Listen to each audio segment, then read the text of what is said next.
will be in a little while. So let's have a listen and see what happens when they go off to learn some dancing.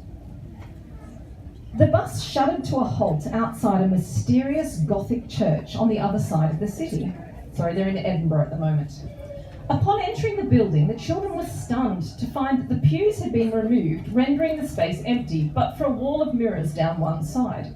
Their lunch was sitting on a table near the front, where the altar must have been. "What is this place?" Actually, sorry, wrong accent. "What is this place?" Ava asked, as they were directed to sit and eat. The sound of bagpipes filled the air. "My guess is it's a dance studio," Alice Miranda replied, "if those mirrors are anything to go by." Just as the child spoke, a troupe of Highland dancers entered through a set of double doors at the back. There were 5 men and 5 women beautifully outfitted in traditional costumes. The ladies performed first, while the men held their unsheathed swords upright with the tips pressed gently against the floor. When the women peeled off to the side, the men moved into the centre in formation and laid their swords on the ground, then jigged back and forth over them in various directions before performing a choreographed contest. When the act concluded, the children leapt to their feet in applause. A man with a scraggly beard and wearing full Highland dress that was even fancier than the others burst into the room and took a slightly awkward bow. He walked with the aid of a timber cane which had the most intricately carved head of a dragon on it. Madagascar nudged Millie. "There's something wrong with his leg." Millie stared. The man was wearing a kilt and long socks. There was only a small gap near the bottom of his knees, but Maddie was right. There was definitely something odd about his left leg. "Good afternoon, laddies and lassies, and welcome to Duncraig's Academy of Highland Dance, where you will be learning exactly what you've just seen in front of you," the man boomed. "My name is Aiken Duncraig, and I am the owner of this fine establishment. I am also a former world champion dancer myself, and will be teaching you the finer points of the sport." He tapped the cane against his leg. The children were shocked to hear a knocking sound. "How does he dance with a wooden leg?" Millie mused much louder than she had intended. "Aye, you noticed, did you?" Aiken Duncraig looked at the girl with the flaming red hair. She reminded him a lot of his granddaughter. "I lost it in the lock." The children stared at him, wondering what he was talking about.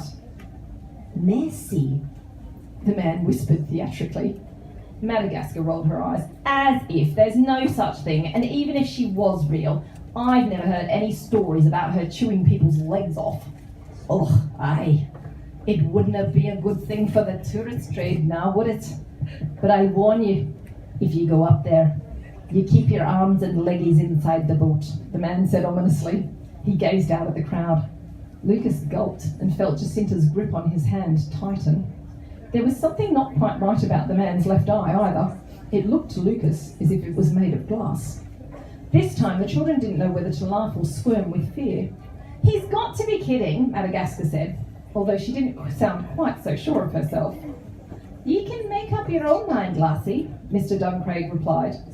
Caroline Clinch pursed her lips. She was seriously considering telling the man to pull his head in. The last thing she needed was for the children to be having nightmares, especially since they were heading north to Loch Ness the very next day. But there was a small part of her that wondered if. Barclay Ferguson slapped his knee and laughed. "Oh, you almost got us there, Aiken." He jumped up and walked towards the man with his hand outstretched, beckoning for Miss Cranner and Miss Stewart to join him. Morag explained to the children that they would be learning to dance in their teams for the next half hour, and that then Mr. Duncraig would be judging them in the competition. "But I've got 2 left feet," Neville groaned. Mr. Duncraig winked with his good eye. "At least you've got 2 feet, he said. Neville gulped and nodded his head. "I'll have you dancing, no matter if your 2 feet are left or right or pigeon-toed or 1 foot is real and the other a lump of wood," the man said with a glint in his glass eye. Or was it the reflection of the crackling fire? "My dancers are the best in the land." Aiken Duncraig organised the children into their groups to learn the first dance. The professional troupe spread themselves among the teams and assisted the youngsters to get the hang of it, while the teachers formed their own group. Barclay Ferguson was tapping along to the pipes and drums and itching to take a twirl. He glanced over at Morag, who was swishing her skirt about and feeling secretly pleased with her choice of outfit, which had dancing kitties along the hemline. He was about to ask if she wanted to dance, but the woman was distracted by her phone and promptly disappeared. Davina was already spinning around with Dachille Arnaud, the teacher from France, and giggling like a schoolgirl. By the end of the first set, the children were completely done in and begging for mercy. Highland dancing took a lot of energy, that was for sure. Does it, girls? Yes? But Mr. Duncraig was a hard taskmaster and had them learning another modified version of the Reel of Tulloch before it was time for the competition, which involved the teams performing one dance that everyone would watch before they all danced the Reel of Tulloch together. He would select places 1st to 5th for the team dance and the most outstanding male and female dancer in the reel. The first team up were the Highland Flingers, who did an outstanding job. The Tartan Warriors were okay, except for Philippe, who was devoid of coordination and kept treading on Brit's toes. You wouldn't have known it, though, as she gave the lad all of the encouragement in the world, but the look of relief on both of their faces when it was over was palpable. The Pipers were third and seemed to have everything under control. Miss Wald cheered them on and clapped her hands loudly. Clan Mac were next, and Lucas and Jacinta were mesmerising. They both seemed to have the dance down pat and spent the entire time gazing into each other's eyes, with smiles as wide as their faces. I can see all you kids who want Lucas and Jacinta to just be in love. Yeah, who wants Lucas and Jacinta to be totally in love? Oh well, you're going to get a great surprise in this story. Finally, Caprice trod on Neville's toes about 10 times, then tried to blame him for it, which didn't go down too well with Mr. Duncraig. Finally, it was time for Nessie's monsters. They were almost perfect, except for Madagascar, who definitely had 2 left feet. When everyone else went right, she went left, and in the end, she sent Sloane sprawling, tripping her over with the sword. When they were all finished, Mr. Duncraig asked the children to sit on the floor. Well, that was something else, the man declared. Some of it, I'm not exactly sure what, but you were entertaining nonetheless. Now, I want you in position for the reel. You don't need to stay in your groups, so find a partner and marry up. The children laughed at the man's turn of phrase and sought each other out all over the room. Neville took 2 quick puffs of his inhaler and made a beeline for Alice Miranda, beating Sep by a whisker. The music started and half the children couldn't remember the first move, but the professional dancers helped them out, and soon enough they were leaping and loping and flailing and flopping all over the place. Hansi Pinard had asked Benita to join him, and the two were making quite the impression. Mr. Duncraig applauded loudly when the song finished. Well done, you canny kids! In order from 5th to 1st, we have the Tartan Warriors, Nessie's Monsters, the Pipers, Clan Mac, and I don't know if they gave themselves this name because they had some experience, but the Highland Flingers have come in at 1st place. There were claps and cheers all round. Barclay beamed with pride. That was impactful work, kids, he shouted above the din. What's he talking about now? Sloane said, shaking her head. Sep shrugged. Beats me. Barclay turned to Mr. Duncraig.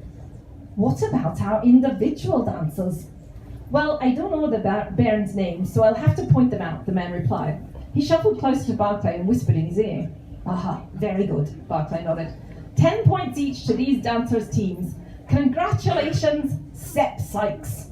The children went wild, clapping and cheering. And well done to Madagascar Sloot. The girl jumped to her feet and was leaping like a lunatic. Everyone else looked about in confusion. The girl had no talent for dancing at all. Aiken Duncraig was horrified. No, not her, he cried. He pointed to the child cowering behind the leaping girl. Her! Oh, I see, Mr. Ferguson said, the smile returning to his face. Please put your hands together for Miss Compton Halls. What? Madagascar screeched. Jessie reeled in terror. She was going to cop it now, there was no doubting that. I'm going to tell my father about this, and he won't be happy, Madagascar seethed. She turned on her heel and stormed off, pushing stunned bystanders out of the way. Millie jumped up and ran after her cousin. With a bit of a nudge, the memory that had been niggling away at her had begun to come into focus. So there you go. There's a little bit about Alice Miranda in